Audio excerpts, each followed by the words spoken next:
Ah, Paris, une ville sur laquelle tout semble déjà avoir été dit.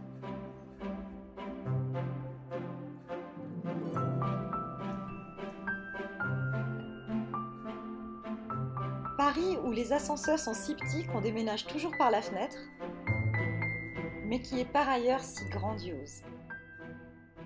Ayant été guide à Paris pendant quelques années, j'ai eu la tentation d'en faire une visite guidée et d'en présenter l'histoire. Cependant, la tâche est très vaste et elle a été traitée par de tas de gens bien plus talentueux que moi.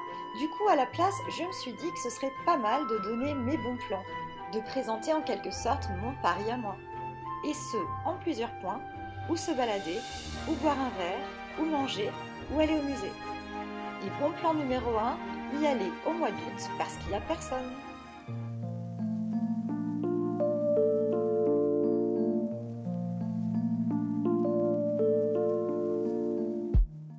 Fait un peu tous sur le même modèle, il permettait au XIXe siècle de traverser des îlots entiers à l'abri des intempéries.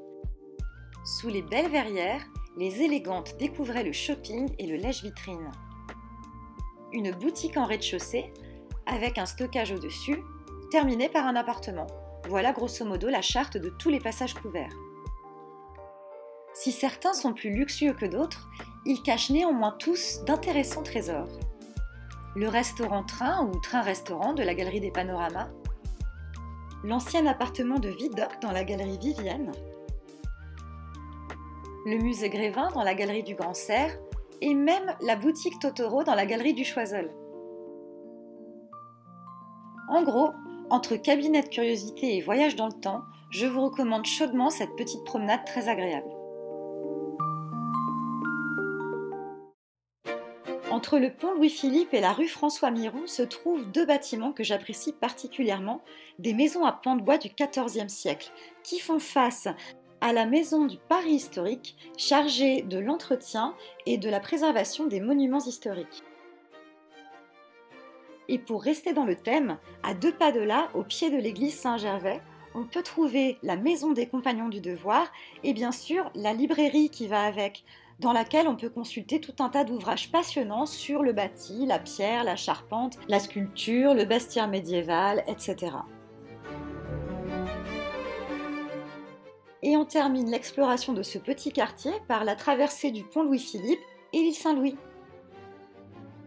L'île Saint-Louis, c'est à visiter surtout pendant les journées du patrimoine où on peut accéder aux hôtels particuliers divers et variés qui sont fermés le reste du temps. Mais il y a cette petite place Louis Aragon que j'aime beaucoup parce qu'elle apparaît dans tout un tas de films. Par exemple, dans La 9e porte avec Johnny Depp où ils ont rajouté pour l'occasion une fontaine Wallace en plein milieu de la place.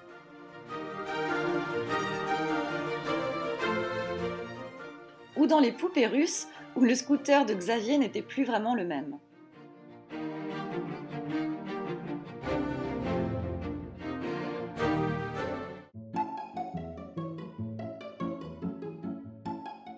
Ah, Paris, il se passe toujours quelque chose. Une séance photo, un tournage de film.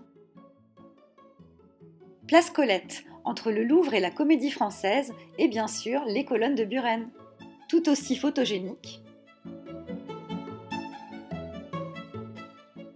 Et de là s'ouvre la balade sur le parc du Palais Royal où ont vécu des personnalités comme Jean Cocteau, Sacha Guitry ou Colette pour ne citer que. Un havre de paix en plein cœur de Paris où je venais souvent me poser et boire un café entre 2 visites au Louvre. On y trouve d'ailleurs toutes sortes de curiosités comme des galeries d'art un petit peu bizarres.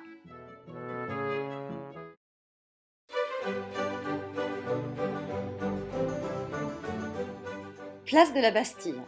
Sous la colonne de Juillet, le port de l'Arsenal et ses péniches aménagées. Et à 2 pas de là, le boulevard Saint-Antoine qui constituait la lice du Paris médiéval. C'est là qu'avaient lieu les tournois. Et par ce boulevard, on peut rentrer dans l'hôtel de Sully, où Maximilien de Béthune, le Premier ministre d'Henri IV, à qui on doit la célèbre phrase « Paris vaut bien une messe ». De là, on découvre un magnifique hôtel particulier typique de la Renaissance avec ses cariatides, ses sculptures. Et on débouche de l'autre côté sur le parc et l'ancienne orangerie. Et là, surprise, à travers la porte de l'ancienne orangerie, on accède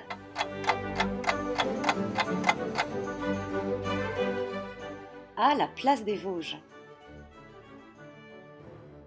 Ainsi nommé par Napoléon en hommage au premier département de France à payer ses contributions et les arriérés, c'est sur cette place qu'Henri II perdit la vie à la suite d'un tournoi, et c'est donc sous le regard inquisiteur de Louis XIII qu'on se souvient que les tournois ont été interdits au XVIIe siècle, devenus crimes de lèse-majesté.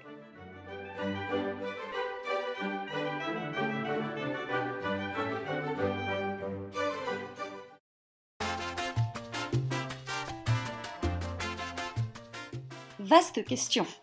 Il existe environ 15 000 points de restauration différents à Paris. Personnellement, mes goûts me poussant vers l'exotisme, j'avais largement de quoi trouver mon bonheur à Paris. Dans le 6e arrondissement, à la Romerie, outre une belle collection de rhums arrangés, on trouve une excellente cuisine caribéenne très colorée. Ou alors mon préféré, entre le 1er et le 2e arrondissement, il y a tout le quartier japonais, on pourrait appeler Little Japan à Paris, autour de la rue Sainte-Anne, grosso modo, où on trouve toutes sortes de restaurants japonais avec des takoyaki, des udon, des okonomiyaki. Bref, si vous voulez découvrir la cuisine japonaise en dehors des sushis sempiternels, c'est vraiment le quartier où aller. Et depuis quelques années, heureusement, de plus en plus de restos coréens.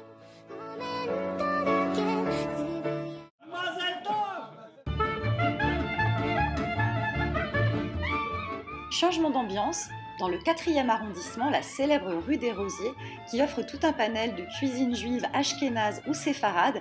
Personnellement, je suis fan de l'as du falafel.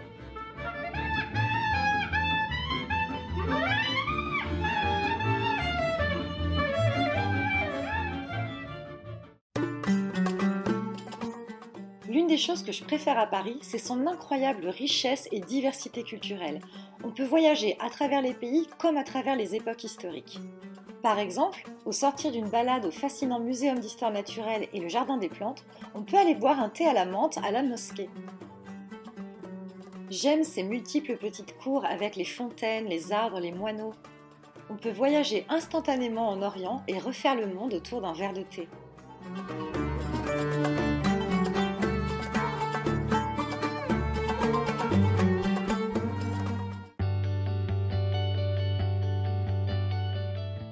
Et dans le 4e arrondissement, bien sûr, le célèbre centre Georges Pompidou, musée d'art moderne et d'art contemporain, avec sa célèbre cathédrale de tuyaux en plastique de toutes les couleurs. Et bien c'est au sommet de cet édifice que se trouve pour moi la plus belle vue de Paris, incomparable par rapport à la vue de la Tour Eiffel, tout simplement parce que cette fois on est dans le 4e arrondissement, en plein milieu de Paris, donc on voit les monuments principaux et historiques de beaucoup plus près et de beaucoup plus bas, ce qui permet de les voir bien mieux. On a également une vue angélique sur les toits de Paris, c'est un endroit incontournable pour aller boire un petit apéro entre amis.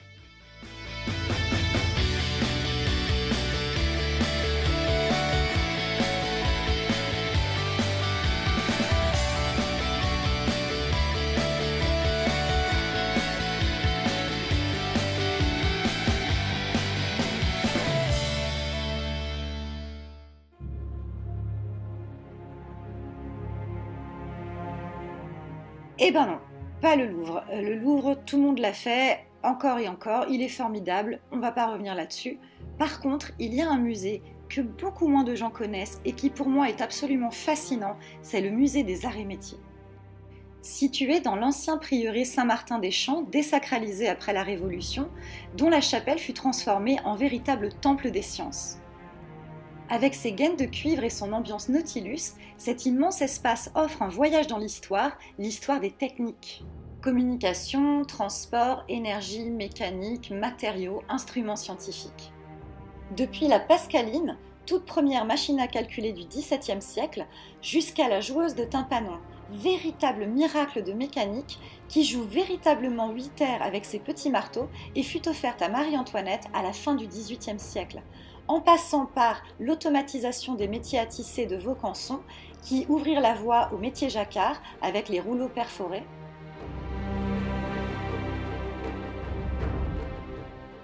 On peut aussi y découvrir toute l'histoire de l'image et de l'image animée, depuis la lanterne magique jusqu'au cinématographe des Frères Lumière, en passant par le daguerréotype.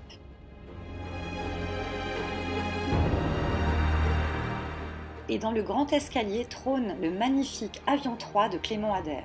Auteur du mot avion, qui vient d'avis en latin, oiseau, Clément Ader fut le premier de l'histoire à quitter le sol dans une machine plus lourde que l'air. Celui-ci quitta le sol sporadiquement en 1897 à Satory, et 72 ans plus tard, on marchait sur la Lune. Et de retour dans la chapelle, on peut expérimenter la rotation de la Terre sur son propre axe grâce à une reproduction du pendule de Foucault. En 1851, Léon Foucault propose cette expérience pour permettre à tout un chacun, sans lunettes astronomiques ni sans connaissances scientifiques particulières, d'observer à l'œil nu la rotation de la Terre sur son propre axe. Le principe est simple. Le plan d'oscillation du pendule est toujours fixe.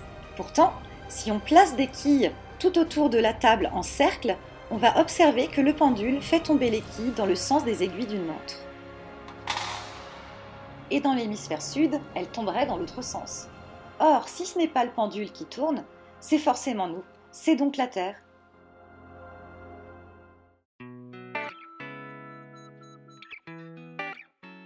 Sous le pont Neuf, la statue d'Henri IV, également appelée le ver galant, pour des raisons évidentes. Et bien justement, le ver galant, c'est le nom qui a été donné à cette petite protubérance de l'île de la Cité qui fait face au pont des Arts. Je pouvais y rester assise des heures avec un verre à la main pour observer la magnificence de Paris et avoir le sentiment d'être vraiment au cœur des choses.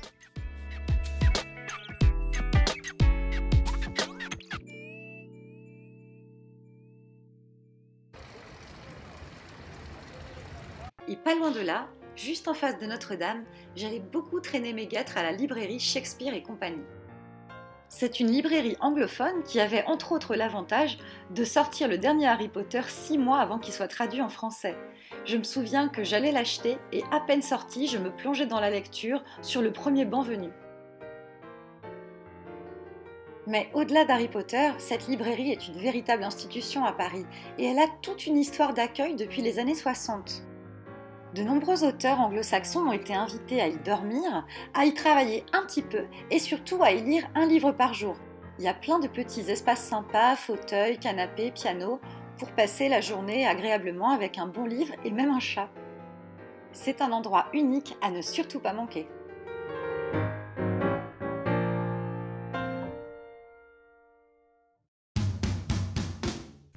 Oh là là, je pourrais continuer pendant des heures, mais bon, on va s'arrêter là.